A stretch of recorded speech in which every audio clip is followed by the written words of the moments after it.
السلام علیکم ورحمۃ اللہ وبرکاتہ۔ یہ خزینہ عملیات کتاب ہے، اس کے صفحہ نمبر 324 پر یہ ایک عمل درج ہے برائے موافق ہونے خامد کے۔ اگر کسی کا خامد غیر عورتوں میں دلچسپی لیتا ہو تو اس کے لیے بہترین عمل ہے یہ۔ کہتے ہیں ترکیب: اگر کسی کا خامد غیر عورت سے ناجائز تعلق رکھتا ہو تو عورت کو چاہیے کہ اس آیت شریفہ کو عروج ماہ نوچندی جمعرات، یعنی جب چاند نظر آئے تو پہلی جو جمعرات آتی ہے اس میں، اور وہ اگر روشن نہ ہو تو اس سے اگلی جمعرات، یعنی روشن بھی ہو ساتھ میں، چاند بڑا ہو، تو اس میں آپ نے یہ عمل شروع کرنا ہے۔ 11 مرتبہ آپ نے درود شریف پڑھنا ہے اول و آخر، اور 1000 مرتبہ اس چھوٹی سی آیت کریمہ کو پڑھ کر کسی میٹھی چیز پر دم کر کے 11 دن تک اس کو کھلانا ہے۔ انشاءاللہ وہ موافق ہو جائے گا اور غیر عورت سے تعلق بھی انشاءاللہ تعالی وہ چھوڑ دے گا۔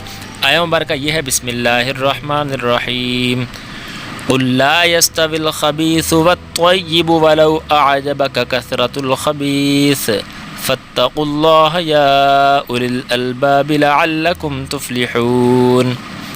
ترجمہ ہے: تم فرما دو کہ خبیث اور طیب یعنی حلال اور حرام برابر نہیں، اگرچہ تمہیں خبیث کی کثرت اچھی لگے، بس تم اللہ سے ڈرتے رہو اے عقل مندو تاکہ تم فلاح پاؤ۔ دوستو ویڈیو اچھی لگے تو اس کو لائک کر دیں، شیئر کر دیں، چینل کو سبسکرائب کریں تاکہ ہم بار بار ملاقات کرتے رہیں۔